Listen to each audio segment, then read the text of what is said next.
Hey guys, Sam Brown here, and I'm here to give you guys a quick review on The Sandman by Neil Gaiman. This is Sandman by Neil Gaiman, Volume 5.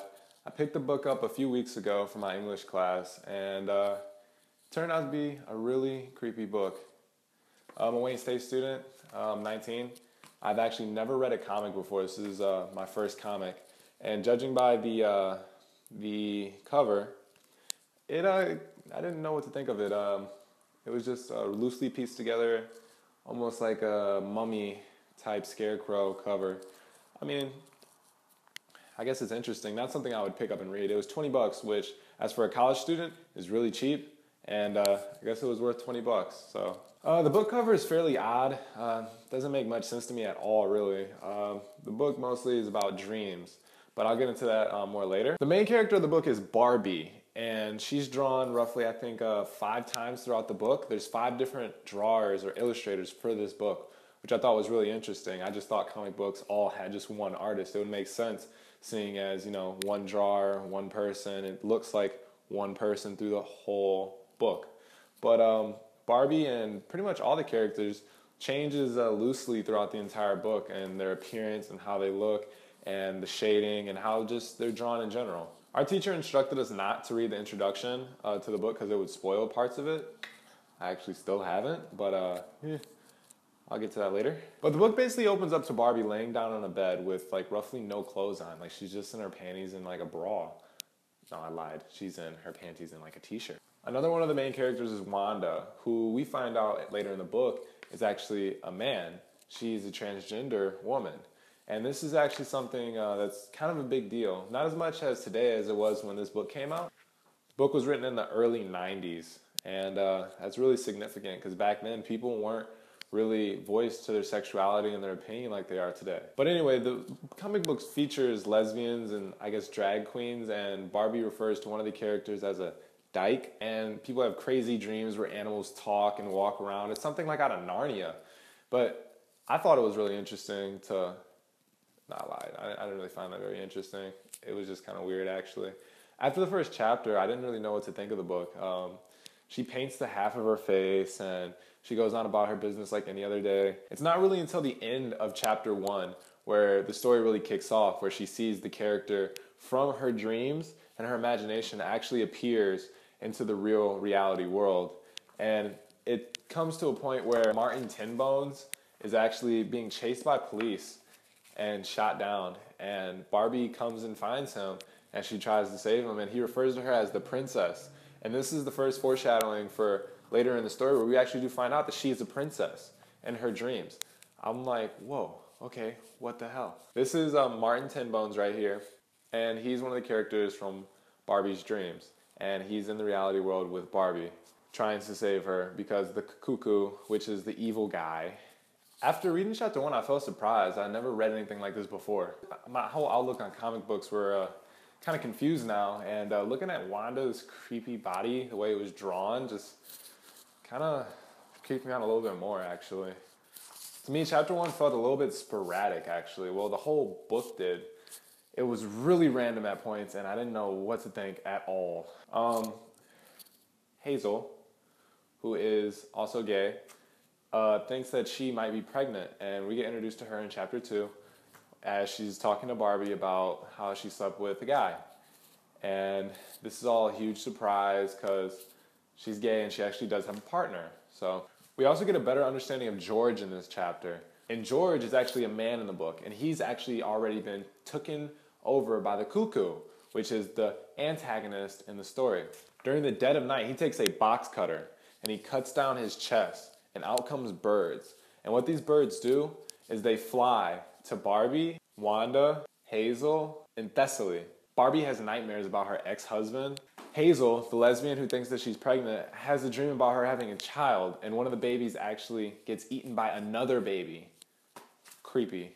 Wanda has a dream about her getting a sex change operation, and all of this is really creepy because Wanda actually looks like a man in her dreams. And she dreams as if she's a man almost, and I think that's really interesting too. Thessaly, who's some type of voodoo witch, actually catches the bird, smashes it, and then burns it with her hands, and then grabs a knife and then goes to knock on George's door.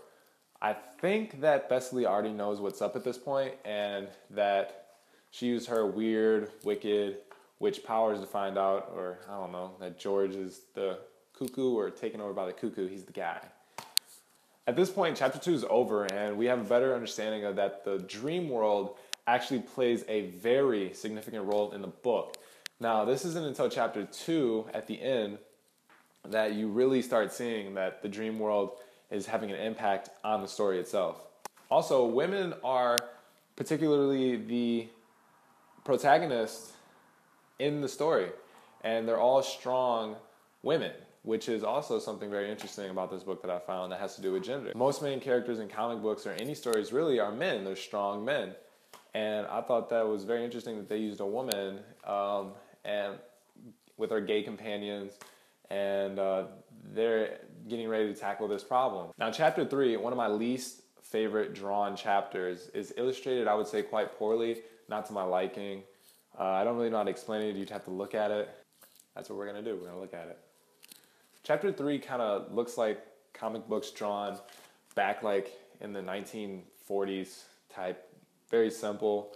Not a lot of like real detail, I would say. I think it really takes away from the story a little bit, and I just don't like that. Okay, chapter 3 comes, and Thessaly actually cuts the face off of George, gouges his eyes out, and then bites his tongue out of his own mouth. Really creepy stuff. And this is all in a comic book. Like, who knew this stuff was packed in here?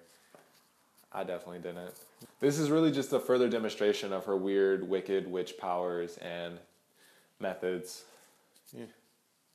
Not gonna lie, Thessaly like really creeps me out throughout this entire book. In chapter 4, we travel to the dream world of Barbie. And this dream world is basically like something directly out of Narnia.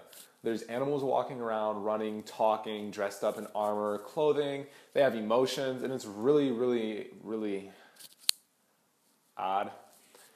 The best way to explain it is it's just a direct Narnia reference, if you ask me. And Barbie goes on this journey through her dream world with her animal companions just to get caught by the cuckoo's men, and she's now taken prisoner by the end of the chapter.